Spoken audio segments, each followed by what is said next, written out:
തീവ്ര വോട്ടർ പട്ടിക പുനഃപരിശോധന കേരളത്തിലും നടപ്പാക്കാനുള്ള നടപടികൾ തെരഞ്ഞെടുപ്പ് കമ്മീഷൻ ആരംഭിച്ചിരിക്കെ സംസ്ഥാന സർക്കാർ വിളിച്ചു ചേർത്ത സർവകക്ഷി യോഗം ഇന്ന് നടക്കും.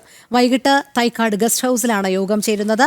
വോട്ടർ പട്ടിക തീവ്ര പുനഃപരിശോധനയ്ക്ക് പിന്നിൽ പൌരത്വത്തെ മതാധിഷ്ഠിതമാക്കുന്ന പൌരത്വ ഭേദഗതി നിയമം പൊടി തട്ടിയെടുക്കാനുള്ള ശ്രമമാണെന്നാണ് കേരളത്തിന്റെ നിലപാട്.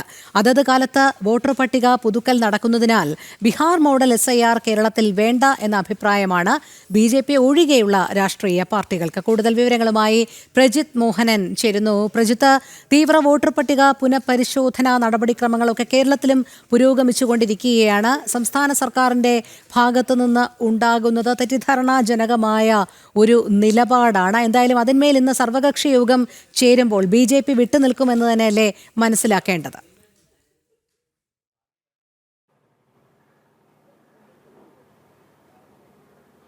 രോഹിണി, അങ്ങനെ തന്നെയാണ്. ഒരുപക്ഷെ BJP വിട്ടുനിന്നേക്കും, അല്ലെങ്കിൽ BJP യോഗത്തിൽ പങ്കെടുത്ത് തങ്ങളുടെ പ്രതിഷേധം അറിയിക്കാനുള്ള സാഹചര്യമുണ്ട്. സർക്കാരിൻ്റെ നിലപാട് ശരിയല്ല എന്നുള്ള കാര്യം അറിയിക്കുകയായിരിക്കാം. ഇത് രണ്ട് ഓപ്ഷന് മുന്നിലുണ്ട്. എന്തായാലും ഏറ്റവും പ്രധാനപ്പെട്ട കാര്യം SIRനെതിരെ സംസ്ഥാന സർക്കാരിൻ്റെ നേതൃത്വത്തിൽ തന്നെ വലിയ കുപ്രചരണങ്ങൾ നടക്കുന്നു എന്നുള്ളതാണ് നമ്മൾ കാണേണ്ടത്. അതിൽ എടുത്തു പറയേണ്ട ഒരു കാര്യം, നേരത്തെ ഈ ഇസ്ലാമിക തീവ്ര സംഘടനകളൊക്കെ ഉയർത്തിപ്പിടിച്ചിരുന്ന പൗരത്വ നിയമ ഭേദഗതി നിയമം അത് മതാധിഷ്ഠിത പൗരത്വ നിയമമാണ് കൊണ്ടുവരാൻ ശ്രമിക്കുന്നതടക്കമുള്ള വാദങ്ങൾ ഉയർത്തിയാണ് ഇപ്പോൾ സർക്കാർ SIRനെ എതിർക്കുന്നത്. അത് ഈ പറയുന്ന പൗരത്വ നിയമ ഭേദഗതി നിയമം നടപ്പിലാക്കുന്ന ഒരു രീതിയിലേക്കാണ് SIR പോകുന്നത് എന്ന രീതിയിലുള്ള പരാമർശങ്ങളും അല്ലെങ്കിൽ ആ രീതിയിലുള്ള വാദങ്ങളും ഒക്കെയാണ് ഇടതു മുന്നണികൾ ഉയർത്തുന്നത്. അതിന് ഒന്ന്, പൗരത്വ നിയമ ഭേദഗതിയെ തന്നെ ഒരു തെറ്റായ ഇമേജിൽ കൊണ്ടുവരുന്നു. അതോടൊപ്പം തന്നെ SIRനെതിരെയും വ്യാജ പ്രചരണം നടത്തുന്നു എന്നുള്ളതാണ്. അതിൽ സംസ്ഥാന സർക്കാരിനൊപ്പം കേരളത്തിലെ മുഖ്യ പ്രതിപക്ഷമായിട്ടുള്ള കോൺഗ്രസ് അടക്കമുള്ള സംഘടനകൾ നിൽക്കുമെന്നുള്ള കാര്യത്തിൽ തർക്കമില്ല. എന്തായാലും ഇന്ന് വൈകുന്നേരമാണ് തിരുവനന്തപുരത്ത് വെച്ച് ഈ SIRമായി ബന്ധപ്പെട്ട യോഗം ചേരുന്നത്, സർവകക്ഷി യോഗം ചേരുന്നത്.